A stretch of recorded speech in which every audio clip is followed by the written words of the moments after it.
इच्छा नसताना राजला आपल्या वडिलांच्या बिझनेसला जॉईन करावे लागले होते। वडील विक्रम रॉय पुण्यातील प्रसिद्ध बिझनेसमॅन म्हटल्यावर काही सांगायला नको। पिकनिक, मित्रांसोबत पार्टी आणि नको नको ती व्यसने, ही बाब ज्यावेळी वडील विक्रम रॉय यांच्या लक्षात आले त्यांनी ऑफिस जॉईन करण्याचे पंत घातले राजवर। राजच्या मते जगात जर कोणती बोरिंग जागा असेल तर ती वडिलांचे ऑफिस। त्याला ऑफिस जॉईन करणे मान्य नव्हते। आई परिणिती रॉयने ज्यावेळी त्याला शपथ घातली नाईलाजाच्या खाते त्याला ऑफिस जॉईन करावे लागले। काही म्हणा कुत्र्याचे शेपूट कधी सरळ होते का? इथेही ऑफिस जॉईन केले मात्र ना कामात ध्यान ना मन। राजच्यासोबत त्याच्या मित्राने शिवाने सुद्धा ऑफिस जॉईन केले। थोडक्यात शिवाबद्दल सांगायचं तर शिवा त्यांच्या ड्रायव्हर शंकर यांचा मुलगा। लहानाचा मोठा तो विक्रम रॉय यांच्याच घरी झाला। त्यावेळी विक्रम रॉय यांना काही केल्या मूल झाले नव्हते। त्यांनी शिवालाच आपला मुलगा मानला होता। त्याचे शिक्षण आणि सर्व जबाबदारी स्वीकारली होती। काही वर्षांनी मग त्यांना अपत्य झाले। शिवा आणि राज यांनी त्यांच्या ऑफिसमध्ये ही कारनामे सुरू केली। मुलींचे छेड, लपून छपून स्मोकिंग, सर्व काही सुरूच होते। विक्रम रॉय यांनी त्यांची सर्व कल्पना होती पण ते खुश होते। निदान राज आणि शिवाने ऑफिस तरी जॉईन केले होते। एके दिवशी शिवा आणि राज नेहमीप्रमाणे ऑफिसला जाण्यास निघाले। त्यावेळी त्यांना रस्त्याच्या सिग्नलवर एक मुलगी दिसली ॲक्टिवावर। त्या मुलीच्या सोबती सर्व सिग्नलवरील मुले जमा होती। ती मुलगी एक एक करून सर्वांना चॉकलेट वाटत होती। थोडे नवल वाटले त्यांना, आजही अशी लोक आहेत समाजात म्हणून। त्या मुलीने ॲक्टिवावर असल्या कारणाने तोंडाला पूर्ण स्कार्फ बांधला होता, त्यामुळे दोघेही तिचा चेहरा पाहू शकत नव्हते। पण त्या मुलीचा साधा आणि सुंदर पेहराव, अनाथ मुलांसाठी प्रेम, कुतूहल पाहून त्याचा चेहरा पाहण्याची इच्छा झाली। कित्येकदा ती मुलगी त्यांच्या वेळेनुसार सिग्नलवर यायची, मुलांना चॉकलेट देऊन निघून जायची, पण दुर्दैव तिच्या स्कार्फमुळे त्यांना तिला पाहता येत नव्हते। राजला त्या स्कार्फच्या पलीकडील चेहरा पाहण्याची तीव्र इच्छा होती। त्या खाते त्याने तिच्या ऑफिसचीही पाठलाग केला मात्र शक्य झालं नाही। उलट उशिरा ऑफिसमध्ये पोहोचल्याने वडील विक्रम रॉय यांची बोलणी खावी लागली। शिवाने एक दिवस राजला एक आयडिया सांगितली। तिचा चेहरा पाहण्याची आयडिया तशी चांगली होती पण फूस झाले। एक मात्र अखेर त्या अनोळखी चेहऱ्याचे नाव तरी कळले त्यांना, काव्या सावंत। आयडिया त्यांची म्हणजे तिच्या गाडीचा नंबरने ऑनलाईन सर्च करून तिचे नाव जाणून घ्यायचे, मग सोशल मीडियावर तिचे नाव सर्च करून चेहरा पाहण्याचे। तिचे सोशल अकाउंट तर मिळालं पण त्यात तिचा चेहरा नव्हता। त्या सर्व अनाथ मुलांचे फोटो, बरेच सुविचार आणि तिच्या कविता। तसं पाहिलं तर तिच्या कविता आणि सुविचार कोणालाही आवडतील असे होते। लागलीच राजने तिला फ्रेंड रिक्वेस्ट पाठवले आणि मेसेजही, हायला हॅलो असा रिप्लाय आलाच नव्हता। शिवा त्यामुळेच राजची नेहमीच मस्करी करायचा आणि एके दिवशी त्यांची मस्करी बंद झाली।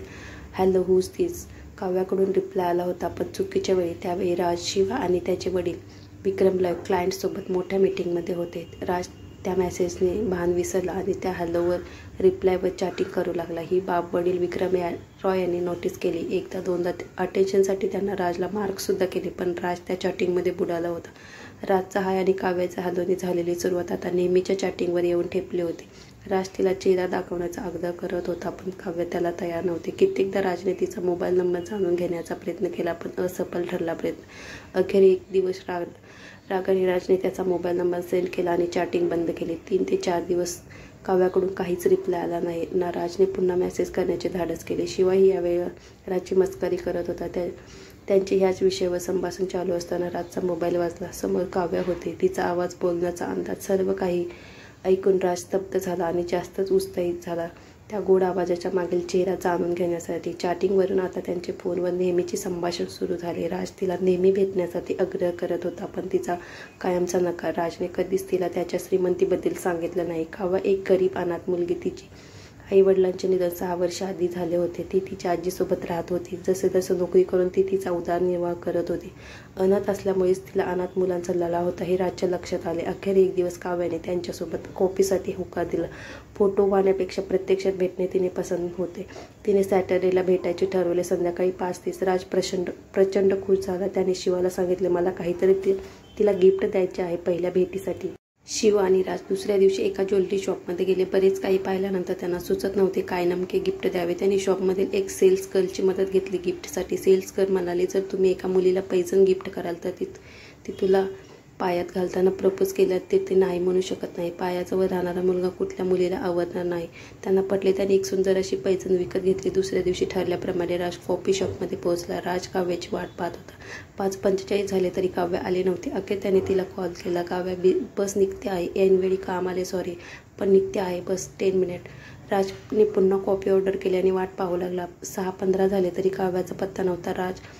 राजने नंबर ट्राय केला, करंटली स्विच ऑफ। 7:30 झाले तरी काव्याचा पत्ता नव्हताना तिचा मोबाईल लागत होता. अखेर राजने वाट पाहून घरी जाण्यास निघाला. सुसाट वारा सुटला होता आणि मुसळधार पाऊस. राज त्या दिवशी हिरमुसून घरी परतला. त्याच कारणे शिवा मस्करी करेल म्हणून राजने त्याला खोटे सांगितले. भेट झाली पण त्याच्या टाईपची नाही काव्या. राज शिवाच्या नकळत सतत तिचा नंबर डायल करत होता. तो कधीच लागला नाही ना. काव्या पुन्हा त्याला त्या रस्त्यावर दिसली. राजने घेतलेले पैंजण तो नेहमी पाहत असे, स्वप्न रंगवत असे, पण तो चेहरा त्याला सापडत नव्हता. नेहमी राज मजा मस्ती करणारा राज आजकाल कामात लक्ष घालून लागला. त्यात बराच बदल घडला होता. अनेकदा शिवा आणि विक्रमराव यांनी जाणून घेण्याचा प्रयत्न केला पण काही साध्य नाही झाले. राज त्यांना उडवाउडवीची उत्तरे देत. विक्रमराव शेवटी एक बिझनेसमॅन त्यांच्या बिझनेस डीलसाठी राजचा विवाह पूजा अग्रवालसोबत करण्याचा बेत आखला. पूजा अग्रवालचे वडील मोहन अग्रवाल यांनी स्वतः याबाबत विक्रमरावसोबत बोलणं केले. पूजा अग्रवाल राजला खूप लाईक करायची. एकदा त्यांची भेट एका पार्टीमध्ये झाली होती. पूजा दिसायला सुंदर, एका मोठ्या बिझनेसमॅनची मुलगी. राज आणि त्यांच्या फॅमिलीने त्या लग्नात संमती दिली.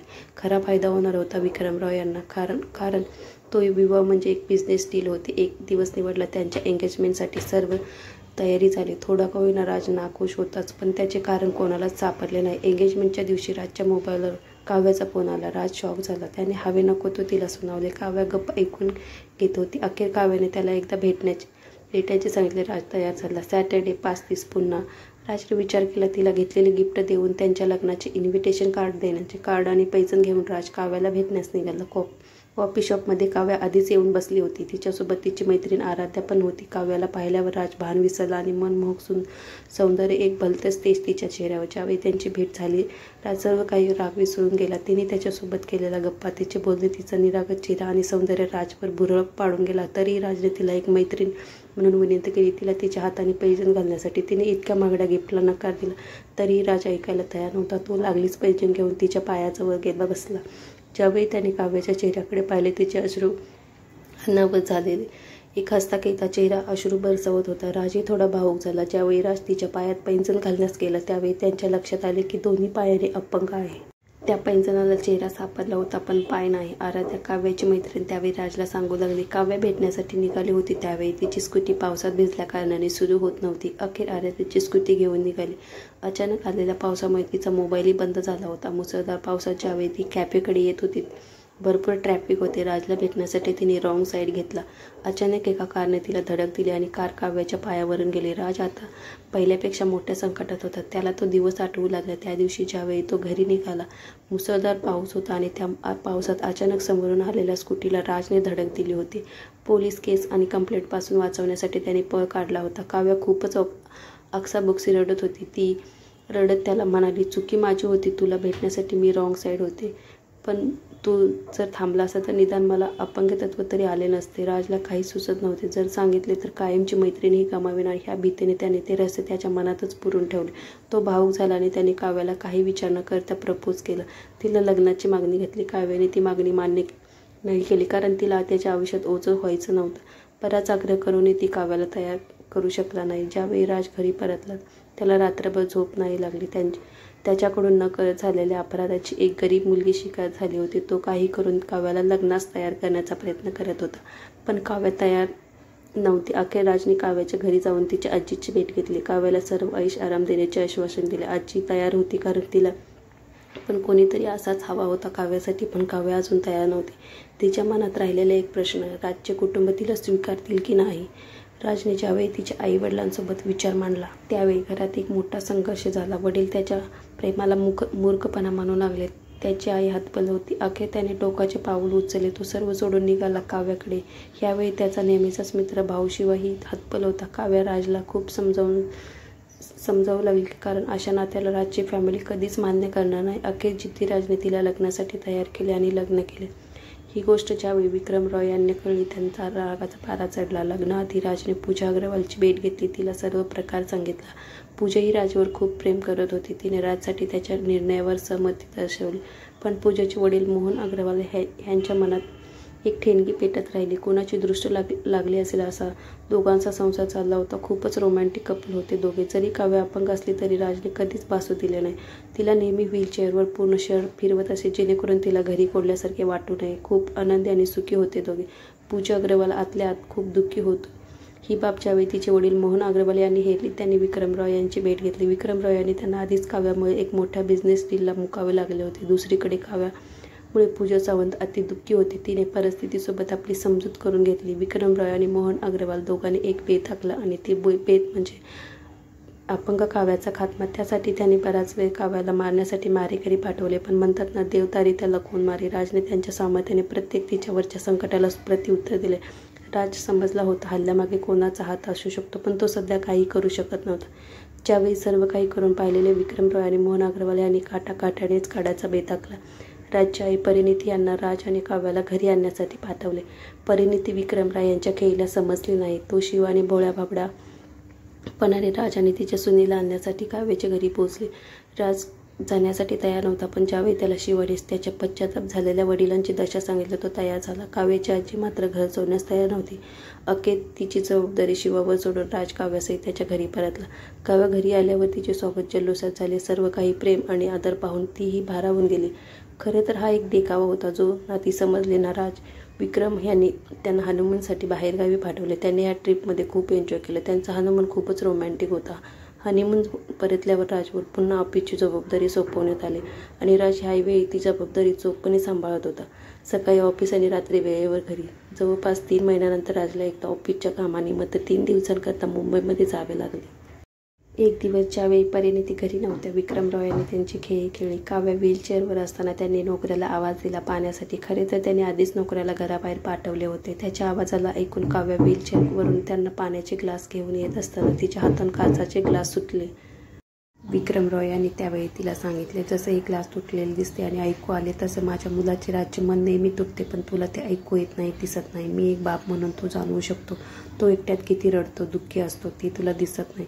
पतीची सेवा ही तुझ्या नशिबात नाही, उलट पतीला तुझी सेवा करावी लागते आहे. एक मेहरबानी कर, माझ्या मुलाला तुझ्यापासून मुक्त कर. सोड त्याला. त्याने जोशात घेतलेल्या निर्णयाला तो खूप पश्चावत आहे. जर त्याच्यावर खरे प्रेम असेल तर त्याचे आयुष्य पहिल्यासारखे आनंदी जगू दे. विक्रम रॉय यांच्या बोलण्याचा काव्यावर खूप परिणाम झाला. ती पूर्ण रात्रभर विचार करत राहिली. अखेर एक चिठ्ठी लिहून काव्याने स्वतः व्हीलचेअरवरून घराच्या स्विमिंग पूलमध्ये उडी मारली. राजसाठी, त्याच्या भविष्यासाठी काव्याने स्वतःला संपवले. विक्रम रॉय आणि मोहन अग्रवाल यांच्या कटात काव्या कायमची हरपली. ज्यावेळी राज घरी पोहोचला त्याला मोठा धक्का बसला, कारण काव्याच्या पोस्टमॉर्टमनुसार ती प्रेग्नेंट होती. काव्याची हत्या की आत्महत्या काहीच राजला कळत नव्हते. काव्याची चिठ्ठी राजला मिळाली ना पोलिसांना. विक्रम रॉय यांनी राजला सावरण्यासाठी पूजाचे आणि राजचे पुन्हा लग्नाची बोलणी केली, कारण एक बिझनेसमन काही केल्या धंदा सोडत नाही. ह्याच डीलमुळे काव्या संपली होती. राज आणि पूजाच्या लग्नानंतर एक दिवस ती काव्याची चिठ्ठी पूजाच्या हाती लागली. राज, मला माफ कर, तुला अर्धवट आयुष्यात सोडून जात आहे. तसेच जसे तू मला कारने उडवून निघून गेला होतास त्यावेळी मी पाहिले होते. तुला कधी सांगायचे धाडस नाही केले, कारण तू खूपच जीव लावला होता माझ्यावर. तू अपंग करण्यापेक्षा मला ठार करून गेला असताना तर तुझी ऋणी असते. माझ्यापेक्षा समाज अपंग आहे त्याच्या बुद्धिमत्वाच्या बाबतीत. तू त्या समाजात मोडत नाहीस. हरले रे मी, पण पुढील जन्मास तुला नक्की साथ देईल आणि तुझी पैजण माझ्याकडून पूजाला दे. तिच्याजवळ लग्न कर, सुखी राहा. काव्या. ती चिठ्ठी राजच्या हाती लागू नये म्हणून पूजा त्या चिठ्ठीला गॅसवर जाळते. पैजणकडे पाहत राहते, जी काव्या सोडून गेली होती तिच्यासाठी.